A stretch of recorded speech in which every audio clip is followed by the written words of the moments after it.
izay ny amin'ny marathon iny fa ivadika amin'ny taranja iraisana indretsika dia ny taranja basketball notsika manomboka aizany nanomboka omaly sabotsy sy ny toy androany tetsy mikanja ivelany Mahamasina ny fiadinany tompondakan'i Madagasikara ho an'ny Skady N1 dingana faharoa isan'ny lalao nisongadina tamin'izany ny fionan'ny Kosfa sy ny Askut izay nivoahan'ny Askut Pandresy moa tamin'isa 7-70 no 2-70.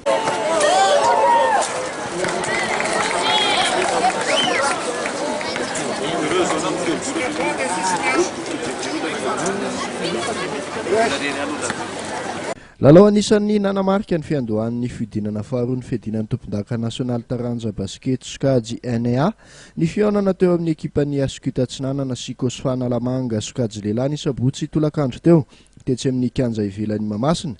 Tamin'izany no nivoahan'ny ekipan'ny Askut Pandresy tamin'isa 7-70 no 2-70. Ny alohan'ny fialan-tsasatra nefa dia ny ekipan'ny Polisy Pirenena no nitarika tamin'isa 5-30 no 1-30.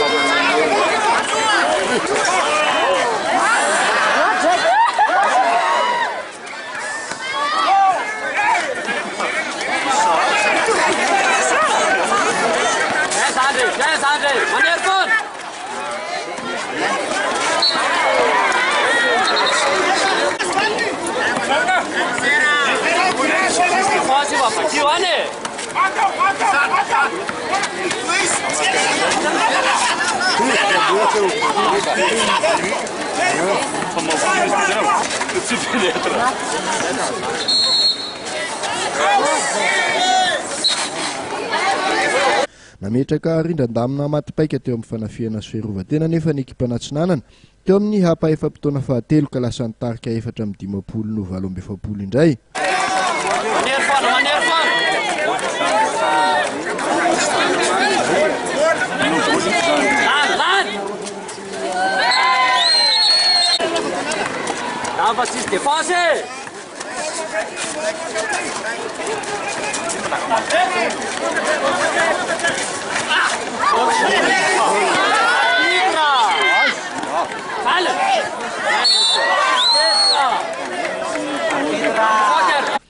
Akoatra ny lalao teny ambony kianja dia nanamarika ity lalao ity ihany koa ny fifaninanana teo amin'ny mpanazatra ny ekipa Rotota dia Irikis sy Lantibomba. Marihana tokoa mantsy fa Irikis no nitondra ny ekipan'ny Askut nandritra ny fotoana tsy nahateo an'ny Bomba. Amin'izao fotoan'izao nefa dia niverina ao amin'ny Askut i Bomba ary lasa ao amin'ny KOSPN kosa Irikis.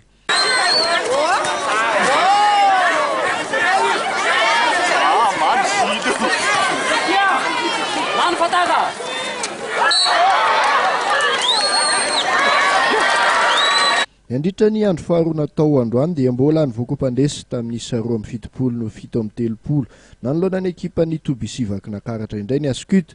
Tetsekilan'izay dia mbola niondrika tamin'isa 2-70 no 4-20 nanoloana ny ekipan'ny TMBB Analamanga ny KOSPN androany.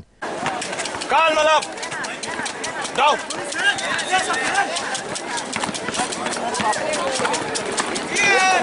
Down, Zerdi, down. Fa anisan'ny lalao niady ny andro ny sabotsy ihany koa ny an'ny Sebam Boeny sy ny Mbitola Analamanga teo amin'ny Skady lehilahy ihany. Ity ekipana Analamanga ity moa no nivoaka Pandresy tamin'isa 7-70. Toy izao kosa ireo vokatra hafa nandritra iny 2 andro voalohan'ny fifaninanana ho an'ny N1 Skady lasy vavy iny. Teo amin'ny andro ny sabotsy 2 Desambra 17-10 tetsy amin'ny kianja ivelan'ny Mahamasina teo amin'ny Skady lehilahy ekipan'ny GNBC Vakinakaratra nandresy ny Challenger Analamanga tamin'isa 80-50. Teo amin'ny Skady vehivavy indray dia ny BCS Tsimandrefana nandresy ny ekipan'ny CRJS Atsinanana tamin'isa 9-70. Ho amin'ny Skady vehivavy ihany Asa Analamanga niondrika tamin'isa mavesatra 7-20 nanoloana ny ekipan'ny Fandrefiala Analamanga ihany. Amin'izay Skady vehivavy izay hatrany dia nomotsan'ny ekipan'ny Mbitola Analamanga tamin'isa mavesatra 5-70 no 7-20 ihany koa ny ekipan'ny JSB Boeny. ho an'ny sokajy vehivavy farany dia ny SPBC Boeny nandesiny ekipan'ny Tamifa Moromanita amin'isa 120. ho an'ny sokajy lehilahy dia resiny ekipan'ny SCB Boeny tamin'isa 20 ny ekipan'ny TMBB Analamanga. ho an'izay sokajy lehilahy izay hatrany dia resiny ekipan'ny Tobisi Vakinakaratra tamin'isa tokana 20 ny 7 ny ekipan'ny Cosmos Diana. ho an'ny lalao farany tamin'ity andron'ny sabotsy ity dia resiny Kosfa Analamanga tamin'isa 13 ny ekipan'ny SPBC Boeny.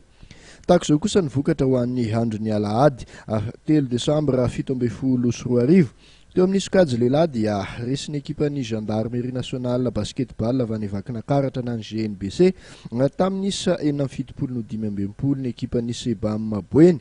ho an'izay sokajy lehilahy izay ihany dia nomotsan'ny SPBC Boeny tamin'isa 7 no 3 ny ekipan'ny Challenger avy eto Analamanga. manomboka eto dia ny sokajy vehivavy indray no resahana. teo amin'izay sokajy vehivavy zay ary dia resiny JSP Boeny tamin'isa 20 no 13 ny ASE avy any Mahatsiatra ambony. ny ekipan'ny Mbitol Analamanga nandesiny Tamifa Moromanita amin'isa 17 no 4-15. ny JEA Vakinakaratra nandesiny ekipan'ny BCS Tatsimo Andrefana tamin'isa 17 no 9-20. ho an'izay sokajy vehivavy zay farany dia nomotsan'ny ekipan'ny Fandrefiala Analamanga tamin'isa mavesatra 130 ny CRJS avy any Atsinanana. lalao roa farany ho an'ny sokajy lehilahy kosa dia resiny Kosfa Analamanga tamin'isa tokana 5-20 no 4-20 ekipan'ny Mbitol avy eto Analamanga ihany. ary farany dia ny SCB Boeny nandesiny ekipan'ny Cosmos avy any Diana tamin'isa 18 no 4-20. fantatra moa fa hiato ny fifaninanana raha-pitso alatsinainy ary ito tsy akijanona iny amin'ny lapan'ny fanatanjahantena Mahamasina ny fifaninanana manomboka ny talata 5 Desambra.